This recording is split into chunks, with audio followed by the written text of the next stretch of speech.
सरकार राज्यसभा में गाजा मुद्दे पर चर्चा के लिए तैयार हो गई है। हालांकि इससे पहले उच्च सदन में इस मुद्दे को लेकर सत्ता पक्ष और विपक्ष के बीच लगातार गतिरोध बना रहा और सदन की कार्यवाही दिन भर के लिए स्थगित करनी पड़ी। सभापति द्वारा विदेश मंत्री सुषमा स्वराज के लिखे पत्र को अस्वीकार किए जाने के बाद विपक्ष फिलिस्तीन के मुद्दे पर चर्चा कराने की मांग को लेकर अड़ गया, जबकि सरकार पहले रेल बजट पर चर्चा के लिए अड़ी रही। My only plea is, sir, you decide in the Business Advisory Committee, and then meanwhile, the House should not be deprived of an opportunity of discussing a railway budget, which is very important. At the end of it, I leave it to your wisdom. I'm not questioning it. From my side, government side, we are ready to discuss that issue. We are ready to discuss the railway budget also. Please allow discussion on railway budget. Yes. Decide the timing for the discussion on that issue, and then move ahead.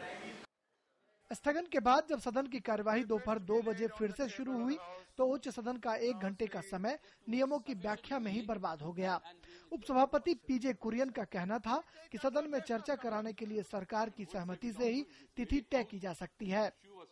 Throughout the practices in this house is that the date will be fixed after the government also agreed on the date. This is the practice. Therefore, I said I did not give a new meaning to consultation. इससे पहले विपक्ष ने सरकार पर चर्चा से भागने और संविधान के उल्लंघन का आरोप लगाया।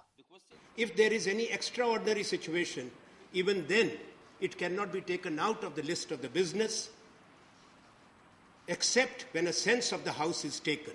We are violating the Constitution of India. You are denying the independence of the right to this parliament, sir. हालांकि इस घटनाक्रम के दौरान एआईडीएमके ने कांग्रेस पर आरोप भी लगाया कि गाजा मुद्दे पर पार्टी के अड़ियल रुख की वजह से जनहित के कई मुद्दों पर चर्चा नहीं हो पा रही है। दरअसल कांग्रेस के सदस्यों ने प्रश्नकाल स्थगित कर चर्चा कराए जाने का नोटिस सभापति को दिया था, लेकिन नियमों का हवाला देकर चर्चा नहीं कराई गई। उपसभापति ने व्यवस्था का प्रश्न उठाया, नियमों का हवाला दिया, फिर भी सांसद नहीं माने। नतीजन गुरुवार को भी राज्यसभा की कार्यवाही हंगामे की भेंट चढ़ गई। पश्चिम एशिया में शांति भारत के भी हित में है। इंसानियत के खिलाफ गाजा और इजराइल में हिंसा जारी है, ऐसा राज्यसभा में कई सदस्यों ने अपने विचार प्रकट किए तो माहौल गमगीन हो चला। लेकिन सवाल ये उठता है कि सत्ता और विपक्ष दोनों नियमों का हवाला तो दे रहे हैं, लेकिन चर्चा हो इसके लिए बीच का कोई रास्ता क्यों नहीं निकाला जा रहा। कैमरामैन प्रमोद नेगी और सुधाकर दास, अनुज यादव के साथ राजेश राज, डीडी न्यूज, दिल्ली।